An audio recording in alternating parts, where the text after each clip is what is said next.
All righty. Marguerite, can you just go ahead and monitor the waiting room in case anybody else joins? Yeah. Thank you. Welcome, everyone. Thank you so much for joining us.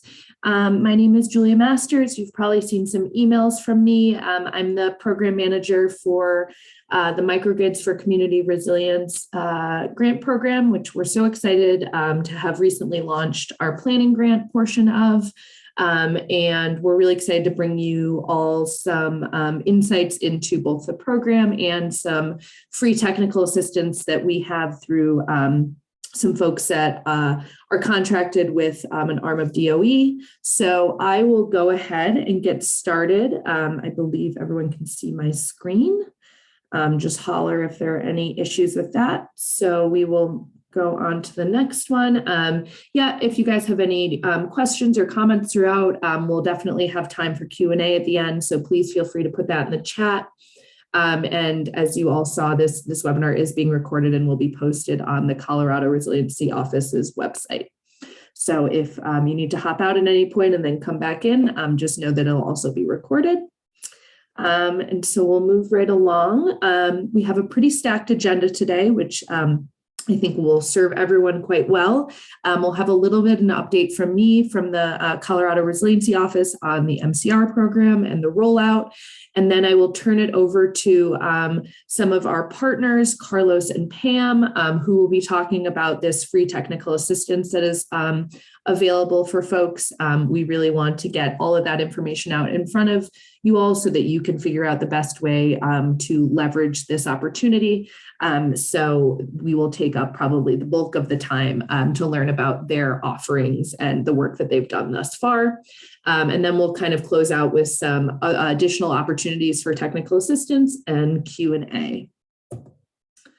So I wanted to start by framing this webinar is part of a webinar series that the Colorado Resiliency Office puts on called the Climate Webinars. It's a quarterly held series that focuses on different themes throughout the year. It's a continuation of a series from 2021. And as these slides indicate, there have been microgrid related topics that you can see here, both generally on grid resiliency and then specifically on the San Miguel County clean energy projects.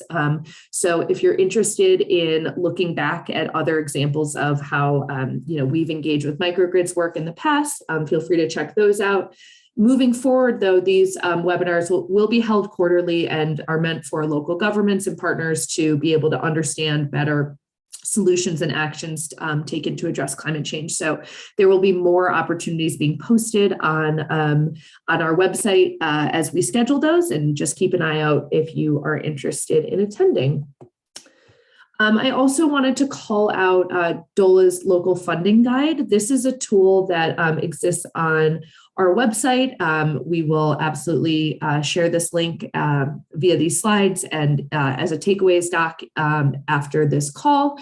But this is a really great tool that our team has put together that you can filter by all of these 6 different categories and come up with the various funding opportunities, both state and federal, that are available for folks. So just another great way if you're trying to kind of wrap your head around the variety of funding opportunities that are being thrown at us all the time. This is a good place to start that journey. Now, just to kind of orient us towards the topic that we are all here to discuss, microgrids. As you can see on the screen, this is a really, I think, handy dandy visual to show kind of the variety of different technologies that can be engaged within and around a microgrid. And our partners, Carlos and Pam, will be talking a little bit more in depth about various technologies. But I want to just, highlight this definition that DOE puts out, a group of interconnected loads and distributed energy resources within clearly identified electrical boundaries that acts as a single controllable entity with respect to the grid. So particular to our program, the MCR program, we're really interested in projects that can island mode and that leverage front of the meter technology and serve community level benefits. Some of the projects that I will be highlighting in the upcoming slides are microgrids in Colorado that DOLA has partially supported, and I'll be talking a little bit about how those do or don't fit the MCR framework.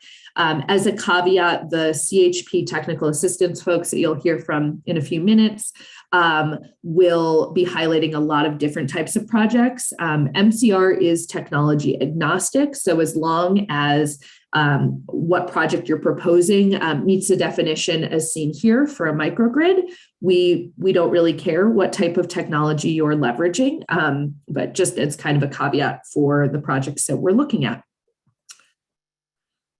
This is an overview of the two different types of grants that MCR is funding. Our planning grants are open now through the end of March, and you can see here the max award is $36K with a 25% cash match required. And we are looking forward to launching our construction and implementation grants later this year. There is a 33% match for those implementation grants. In-kind contributions are eligible, and you can see kind of the breakdown of the different appropriated dollars here. So we are about a week into those planning grants being open and looking forward to seeing what folks are interested in putting together. So now I'm going to switch over to talking a little bit about some microgrids in Colorado. This is Red Feather Lakes, and this town is a pretty remote mountain town. It has one transmission line, and this town went after funding to install a microgrid system that has a battery pack, solar, and a propane generator. And the purpose of this microgrid system is really a resiliency and emergency response emphasis, and was developed between local, regional, and national partnerships and a number of different funding sources. And this size of this microgrid is similar to scope for an MCR related grant, but is not necessarily very community focused. Despite being, a resiliency metric, this is really a little bit more focused on emergency response. It does go to strengthening the resiliency of anchor institutions. So that is something that we would highlight if this program were to apply, retroactively for MCR funding. We have another example here, Pitkin County. This was partially funded through DOLA, a Renew EIAF grant that was $1.7 million. The total project was estimated at 3.4, although I have heard newer numbers in the recent weeks about expanding that project scope. And the batteries are capable of storing 6 to 8 megawatts. And there's some integration of solar array as well. This project is actually based around a business center, an airport, and some other related infrastructure. So this project is more community facing than the previous example. However, it's not in a super socioeconomic vulnerable area. And this project would be a little larger than the scope of the projects that MCR will fund under construction grants, but is a really good example of multiple benefits for a community. We do have on that climate webinars website, as I mentioned earlier, there is a webinar up there with Pitkin County Climate Action Manager. So if you're interested in learning more about how that project was developed, feel free to check that out. The last example we will highlight is from San Miguel. This was funded through DOLA. It was a $1.1 million solar PV and energy storage microgrid system, and it connected 2 different parts of a sheriff's department and centered around mission critical loads. So as you can see here, we also have a climate webinar that references this project. And this project is really the right scope for an MCR grant. The dollar amount is pretty similar, and it is supporting anchor institutions for a rural community. However, this project doesn't directly impact community-facing organizations. So that is one element we would call out just in terms of how this relates to the MCR program. And with that, I will go ahead and turn it over to Carlos and Pam for their presentation on their technical assistance program, and just some more information about projects that they've supported in the past.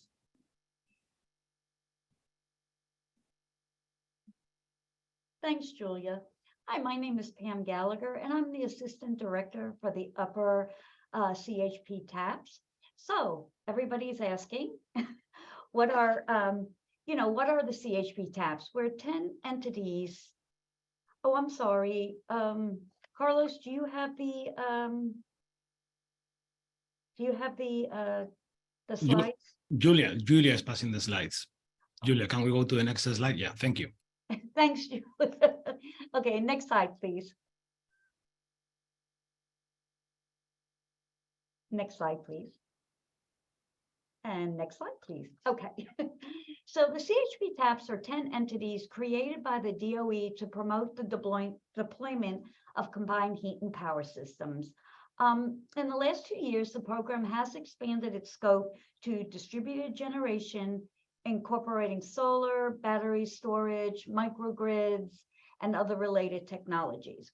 So what the CHP Taps do is we work with different strategic stakeholders, such as regulators, utilities, state energy offices, and policymakers to reduce barriers to using CHP. We also work with associations of potential end users, providing information on successful applications, case studies, and business models.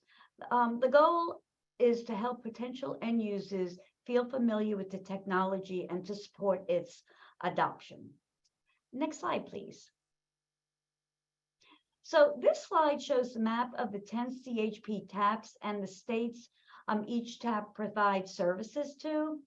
Carlos and I work for the South Central and Upper West CHP Taps, which covers 11 states, including Colorado. And you could see those in the purple and the violet states. The slide presents the points of contact for every CHP Tap. And no matter where your facility is in the United States, someone is available to help. Feel free to reach out to us for no-cost assistance. Okay, next slide, please. Okay, next slide, please. So Julia has already presented a definition of a microgrid, so we're not going to go into too much depth with the next several slides. Microgrids can incorporate different technologies that include on-site power generation, energy storage, power distribution, and control and energy management systems, in addition to a potential interconnection with the main grid. Next slide, please. Okay. Combined heat and power has proven to be an anchor resource for many microgrids.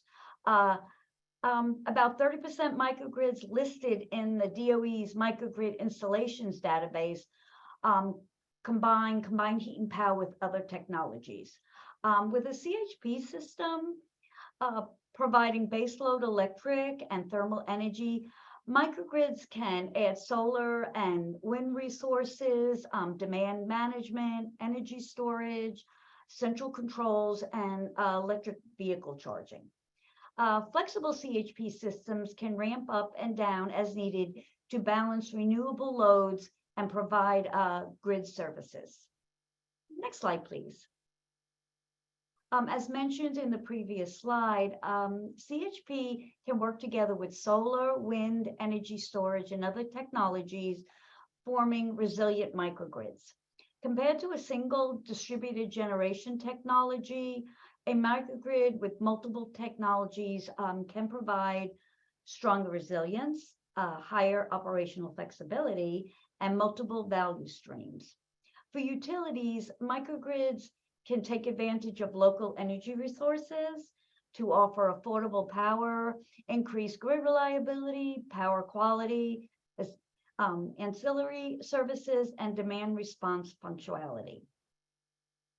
For end users, microgrids provide reliable and resilient power with the potential for energy and emission savings. With that, I'd like to pass the mic to Carlos, who will present project snapshots. Thank you very much, Pam and Julia. Can you hear me okay? I will take that as a yes. Can we go to the next slide, please? So our goal in this presentation is to help you understand how the CHP Tabs work and how the CHP Tabs can support the projects that are in scope for this program. I'm going to be presenting in the next few slides on different projects, some based in Colorado, some based in other states, to continue presenting on how to work with the CHP Tabs. And I will give some additional background on the CHP Tabs for you to understand what's our role here, right? So let's start with the projects for now. So just in this slide, you can see a brief list of projects. One of the characteristics we have in the work we do for the Department of Energy is we cannot release the information on the end user. So in this slide, unless they authorize us to do so, so we are presenting as a very brief summary. In the last few years, we have worked in different projects in Colorado, supporting municipal buildings, greenhouse facilities, wastewater, waste-heat-to-power applications for oil and gas, wastewater treatment plants, multifamily buildings, commercial buildings, manufacturing plants, recreation centers, military campuses, hotels and resorts, all kinds of facilities. I see the question in the chat saying, do the CHP Tabs have funding available? We do not provide funding, but the Department of Energy is paying the CHP Tabs to provide services to all types of entities within our regions. And as Pam mentioned before, Pam and I represent the Upper West region, which includes Colorado. So that's one of the reasons we are here, because we can provide those services at no cost for you. Next slide, please. And let's go through different examples. You might be familiar with this. This one is a very interesting project that was installed in 2017. It's the Tooth Library at Colorado College. It was the first net zero academic research library in the United States, and it combines different components. It combines CHP 130 kilowatts cogeneration. It combines 115 also kilowatts of solar, which makes of this CHP this system more resilient. The characteristics, I mean, I don't want to go too much in depth with this, but CHP really helps the building balance the thermal and power loads and provide power when we have when the sun is not when the sun is not at its peak or helping us providing clean power and free power. So it's a real good combination. You see at the bottom of this slide a link to the project profile of the Department of Energy where you can find additional details. Next slide, please. This is an industrial application, which makes sense or not for this project, but it's in the size of the projects we are looking at for this program. Sorry, it's a brewery that is generating their own biogas for their usage in this case. So they take that biogas, burn it in a combined heat and power unit to generate power for their own consumption. We've seen similar projects led by utilities when they install their system, their power generation system next to the factory and take advantage of the biogas or just take the waste materials. Anyway, this is an example of similar to the next one, but the next one is kind of a bit more community focused. Next slide, please. Sorry, this is not the one I was talking about. Anyway, this is the public safety headquarters in Gettysburg, Maryland. So as you can see in the picture, this is a beautiful system that combines solar, 2 megawatts of solar with almost 1 megawatt of combined heat and power. So it's producing clean power from the solar, it's producing electricity and hot water. And again, these systems came to replace emergency generators. So it's the economics, so that improved the economics of the project quite a bit. Again, you have the link at the bottom of this slide to see more information about this specific project. If we can go, please, to the next slide. That's the project I was talking about. It's also biogas focused. It's a CHP biogas system, 177 kilowatts. These systems, these type of systems have helped several wastewater treatment plants remain operative when there is a disaster. So we are based in Houston, Texas, and during the Hurricane Harvey, there was big issues with the wastewater treatment plants not being able to being flooded, not being able, taking weeks for these plants to come online again. These kind of systems, this power generation, this on-site power generation system don't not only use clean power, but can also provide resilience to this type of facilities. And also, as we mentioned in this slide, they might have very short paybacks, like 8 years in this case, reducing environmental emissions, the environmental emissions associated with these plants quite a bit. Very interesting cases. Next slide. This is a community, more like a community focused project, also on the size that this program can fit. We are talking about a fuel cell system installed in St. Helena Hospital in California. This system produces 63% of the hospital electricity requirements. During the summer, can provide 100% of the thermal loads, which is basically hot water. And the system operates nonstop, 24/7. This type of technology is very good when you need resilience, when especially 24/7 operations. But anyway, there are other technologies, as we mentioned before, that can support these technologies like solar, battery storage, and many technologies that can be combined with these types of projects. With these types of technologies to really create the microgrids this program are funding. Next slide, please. Then let me jump on how to work with the CHP Taps and provide some background on why we are called the CHP Taps, right? This program, the CHP Tab program, CHP Tab stands for Combined Heat and Power Technical Assistance Partnership. Our program was originally designed to support the deployment of combined heat and power, meaning cogeneration, and waste heat to power applications. The foundations of this program was about promoting one of the most efficient technologies using fuel or fossil fuels.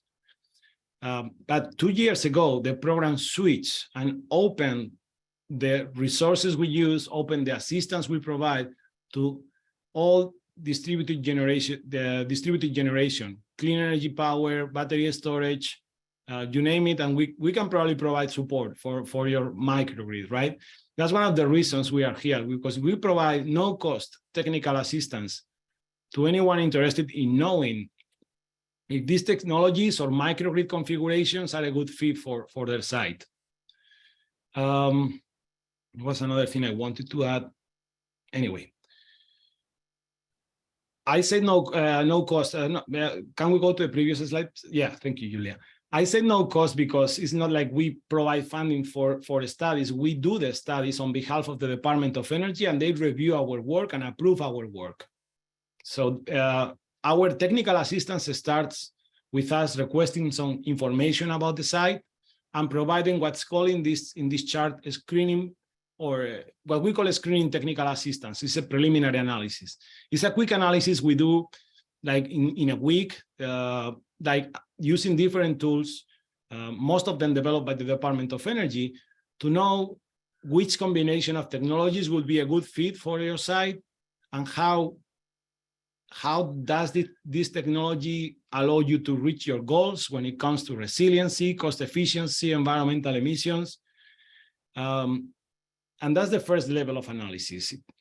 We get back to you in a week with some results on feasibility, technologies, sizes, initial cost, environmental emission safe, all this preliminary analysis. The second type of analysis is the feasibility analysis. In the past, the Department of Energy, I'm talking about 4 or 5 years ago, the Department of Energy was funding us to do feasibility analysis, but they don't want us to do that anymore because we will be technically competing with other engineering companies or the project developers. So what we do is from this point on, we collaborate with the end user, and we act like a third-party independent support on the end user side. So we support end users validating, like, for example, feasibility analysis developed by other companies. We provide, perform engineering analysis, try to answer specific questions, or even support the user through the procurement, operations, maintenance, or commissioning in what we call advanced technical assistance. So the first level in this slide, screening, the blue box here corresponds to screening technical assistance. The other three boxes to the right represent advanced technical assistance we can provide at no cost for any entity inside our region. Next slide, please. I won't spend too much time on this because you will have the opportunity to talk to us in the next events, next webinars. So this is the typical site survey we share with an entity when they want to work with us. As you can see, there are questions here like, are you concerned about future energy costs? What are you concerned about reliability? Questions trying to figure out what are your goals for this system. Why would you want to look, in this case, at the microgrid? What's the goal of that microgrid? This is resilience, cost efficiency, environmental savings, all of them. What else? Are you expecting to replace, upgrade, or retrofit some equipment? Because that helps with the economics of the program, of the project quite a bit. Do you anticipate any expansion? So we try to see in which moment are you in this. So in this program, the program talks about, this is specifically designed for shovel-ready projects. So we already know that this project idea has been going on for a while. But in our regular technical assistance, we need to know if people is planning on doing something in 3 years, in 5 years, next year. So because, you know, that's an important factor for the type of project we identify for them. Again, some questions about, do you have access to on-site low-cost fuel resources like landfill gas, farm manure, food processing waste? Do you have access to solar? Do you have access to different questions on that regard? What's the local resource you have access to we can use for this? Waste heat, different applications that might. So in the end, we want to identify potential applications. That's my point. Next slide, please. And then we require, usually for existing facilities, we request 12 months of electricity and natural gas, meaning thermal demand and power demand billing information.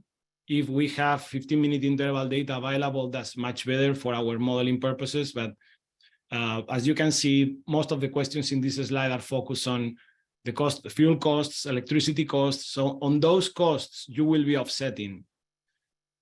But anyway, this survey is customized depending on the client, depending on the program. So you might get a similar survey, our survey could be more focused on some specific questions, if that makes sense. And this is, I think these are mainly the last slides. I have like 3 or 4 more. This presents the a tool developed by the Department of Energy for the feasibility of combined heat and power systems. We also use other tools also developed by the DOE. We have our own modeling capabilities, and when we do that, the Department of Energy verifies our work and validates it. So in this case, what you see here is an Excel model of combined heat and power system, in which after you input all the information we have requested before, we come to the solution that the right system for these facilities, for example, a 44 kilowatt CHP system. If you go to the next slide, you will see the type of the information we provide at the STA level. So like, for example, it's very small here, but you will have the slide. So we provide information about the size of the system, the technology, in this case was a reciprocating engine. We also provide information about the energy consumption. How does it look like?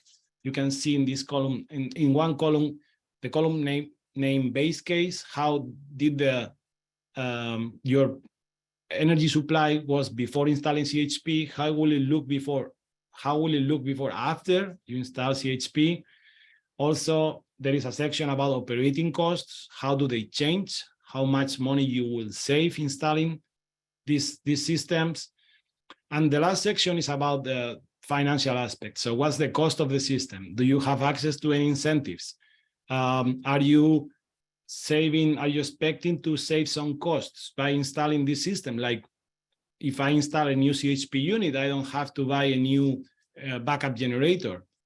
So if you have those kind of savings, that we can also factor that into our calculation tools.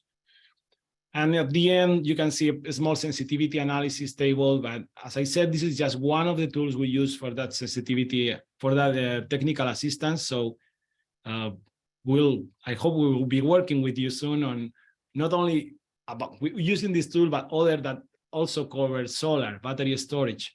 And as I said, if the operations you are thinking about are quite complex, we will develop our own or adapt our own models to provide the information you need, to provide you with information you need. Next slide, please. A few resources provided by the Department of Energy. So as you can see, there is a microgrid installation database developed by the Department of Energy in 2021, where you can find multiple types of microgrids. I think as of today, there are 688. And these kind of technologies microgrids are becoming very, very popular, as you know, and this database grows every month. We provide new data about new facilities. So if you are looking for examples of similar facilities in the US than what you're trying to develop, you can use this resource. And in the next slides, you will find some more generic resources about who the CHP Taps are, about the Better Buildings Program and Resilience, CHP for Resilience Accelerator, planning guides, different resources, not only from the Department of Energy, but as you can see from Berkeley Lab.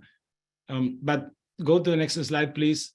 The main message I would like to end here with, and if you feel free to move to the next slide, is we are here to support any of the project ideas you might have. We are happy to look at the feasibility of it. We are happy to try to answer specific questions for you on costs, timelines. We can provide different types of technical assistance and try to answer different questions. Just feel free to reach out to us through the program this time. Let us know how can we help, and we will be happy to help. Thank you so much, Carlos and Pam.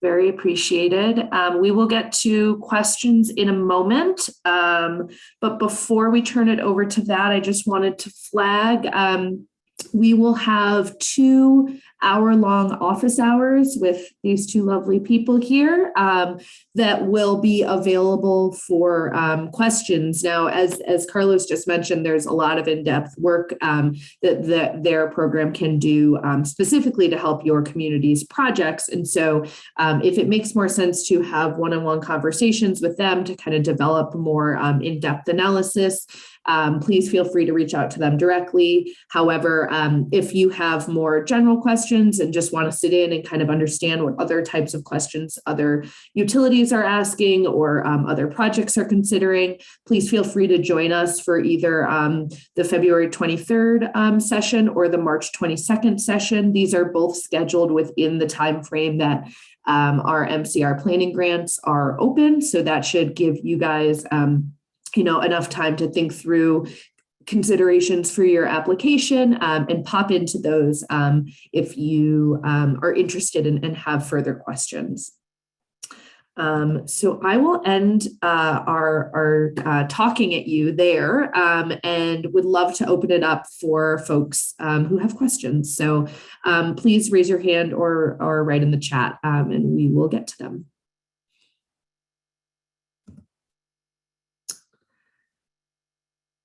So it looks like there's a question from Jocelyn. Are there any efforts to negotiate with or incentivize utilities to interconnect with microgrid projects?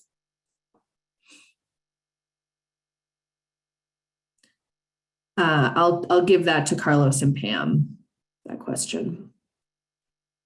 You repeat that question, please? Yeah. Are there any efforts to negotiate with or incentivize utilities to interconnect with microgrid projects? There are efforts. I'm not very familiar with incentives because, as you know, it's at the discretion of the utility, and then the conditions to interconnect with the distribution system depend on the distribution system operator. So I know there are efforts, there are many conversations, and that's one of the main barriers microgrids are facing in some states, in some counties, in some regions. But as far as I know, incentives for utilities to interconnect with microgrid projects are not very common.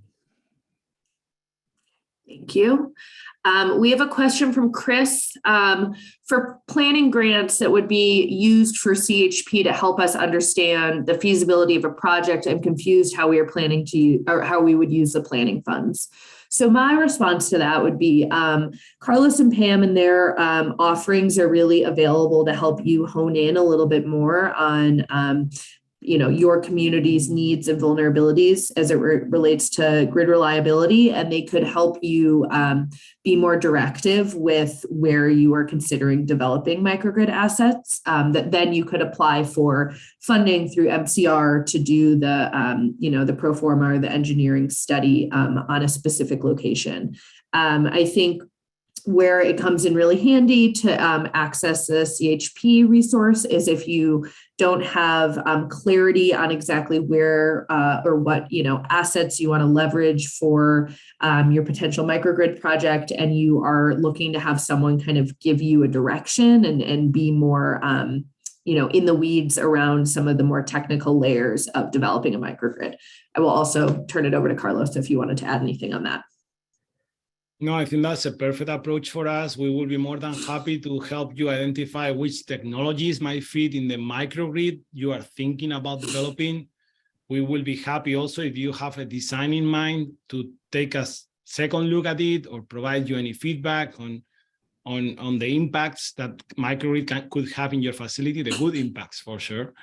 Yeah, that's what we are here for. If you have any specific questions about, I don't know, sometimes we help utilities, you help end users figuring out interconnection rules or try to assess them, to help them walk the path, walk the way to deploy in the projects in general. Great, thank you. I don't see, there's another question. Let's see.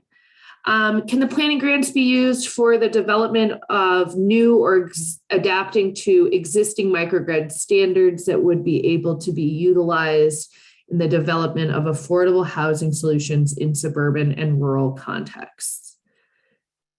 Just processing this question. Yes, it's a good question. So yeah, I mean, we are definitely open to applications or requests for funding that are utilizing existing assets, and I wouldn't see why not to answer that question. Marguerite, I'm not sure if you have any other insight. Yeah, I would just add, I think it depends on the location of that affordable housing, site and who it is serving and how it adds resilience. So does that affordable housing solution have a community space, or is it really just for individuals? Really going through the guidelines that we have on the MCR website, which I'm sure you've all seen, but I will drop in the chat again, and thinking from that lens. But yeah, there's a lot, an affordable housing complex could be, I think, a strong proposal. I think it depends on, again, those specifics that are in the guidelines and how it ties to them.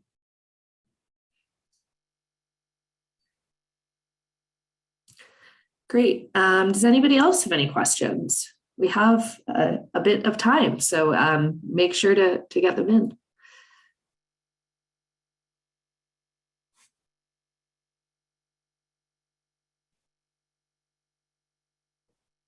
Julia, there is one in the chat that you might be interesting to highlight. It's a question about, it's a question you already answered through the chat. When you say you're interested in projects operating in island mode, does that mean that they can be interconnected to the overall grid?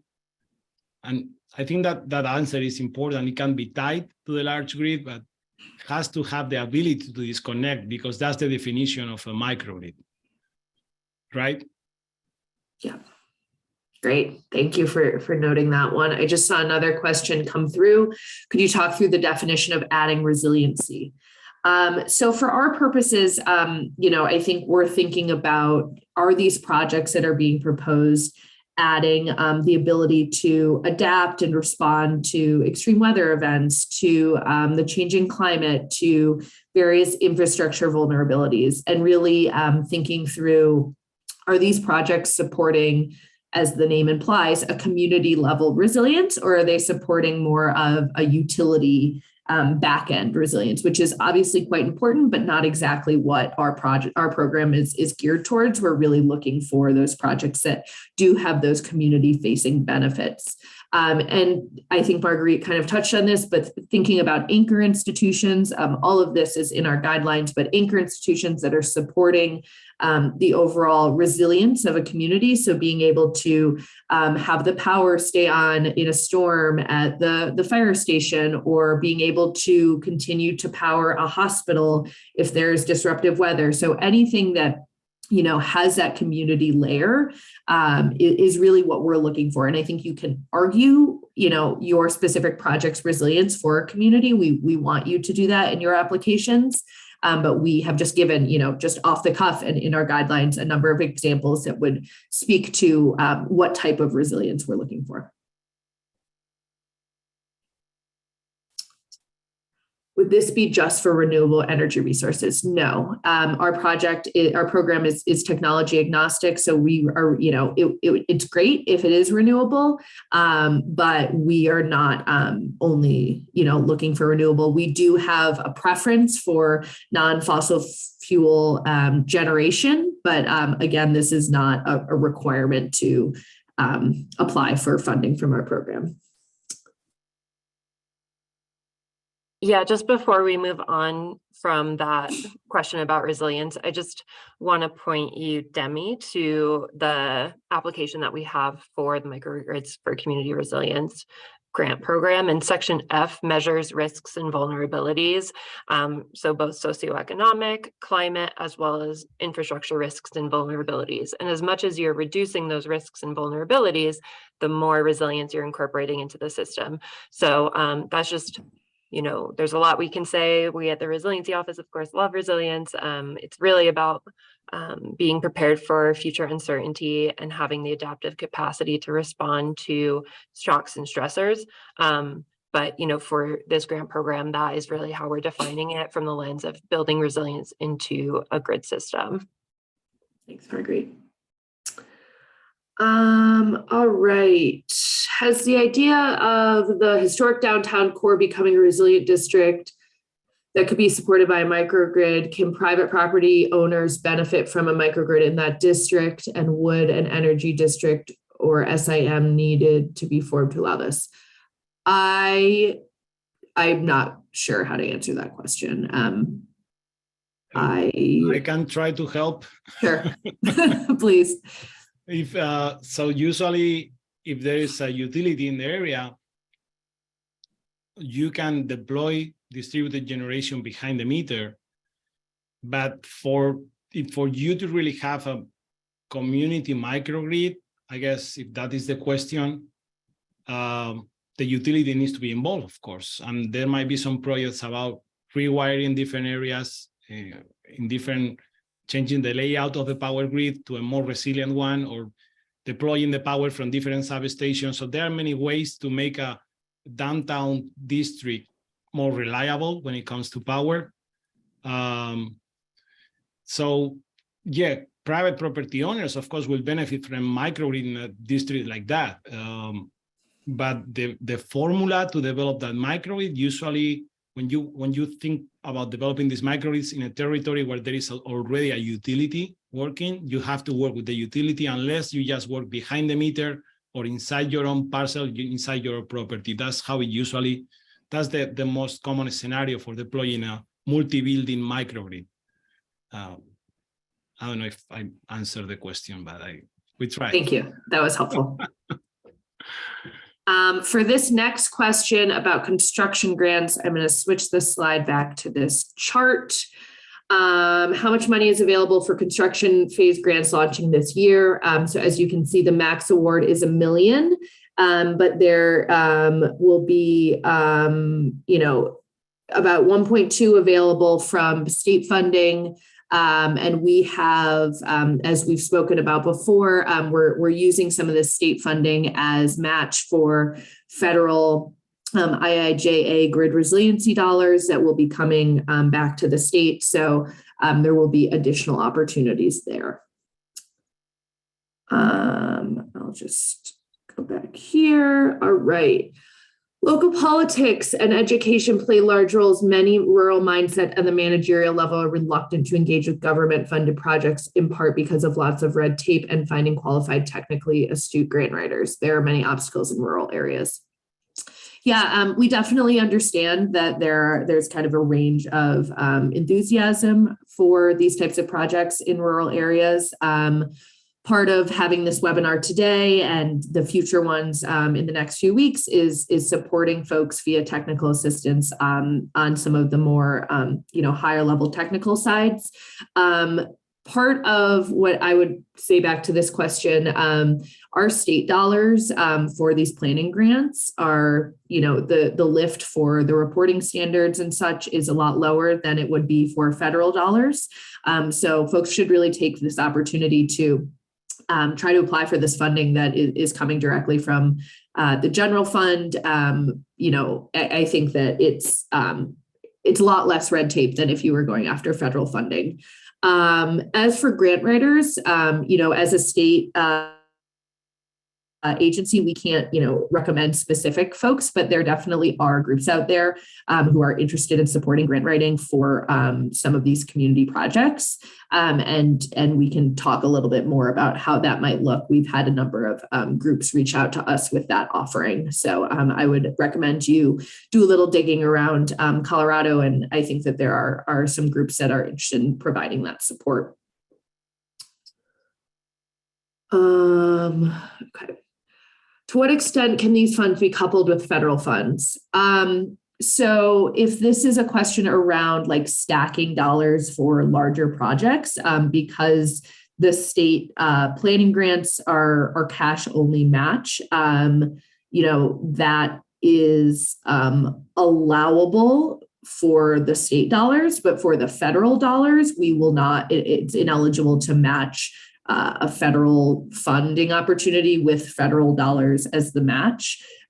So that wouldn't be eligible. However, we are going to have for the construction grants, we have about 2 projects that can be funded via state dollars. And then we have the remainder of the projects being funded by federal dollars. So when we get to the construction phase of this application process, if you have a preference based on other funding you've received or reporting requirements and the capacity of your staff, you can indicate that in the application, and we will try to take that into consideration.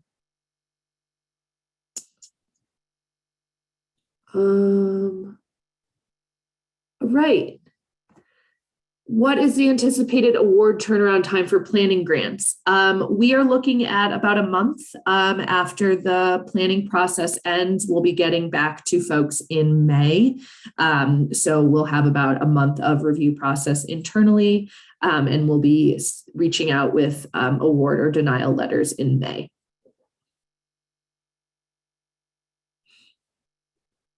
Great questions.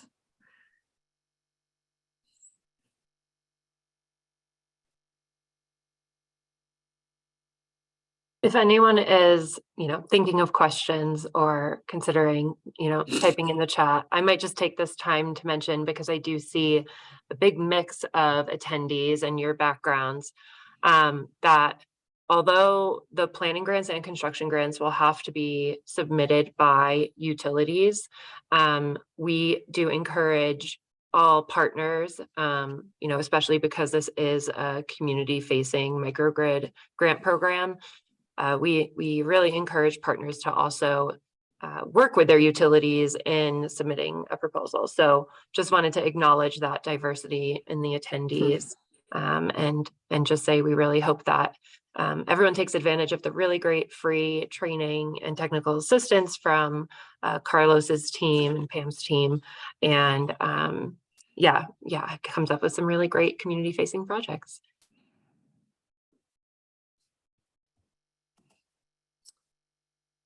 Can tribal governments apply without a utility? So for our program, the MCR program, tribal governments are not eligible to apply because it has to be a utility. But there are other Colorado Energy Office administered grid resiliency programs that tribal governments are eligible to apply for, including a lot of the IIJA money that's coming down the pipe. Yeah, and building on that, the tribes also have their own formula funding that they are pursuing directly with the Department of Energy.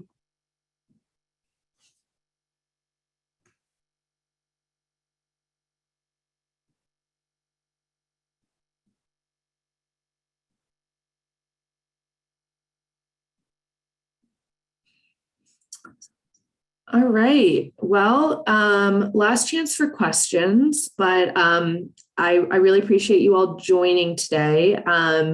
And we will follow up with these slides and with everyone's contact information so that you guys can reach out to Carlos and Pam directly. Please feel free to share, this free technical assistance opportunity with other folks you know who may also be interested in solutions like this. We really want to get the word out about this offering. It's a really good one. And yeah, we appreciate everyone's time on this Tuesday. If there's nothing else, I will go ahead and stop recording.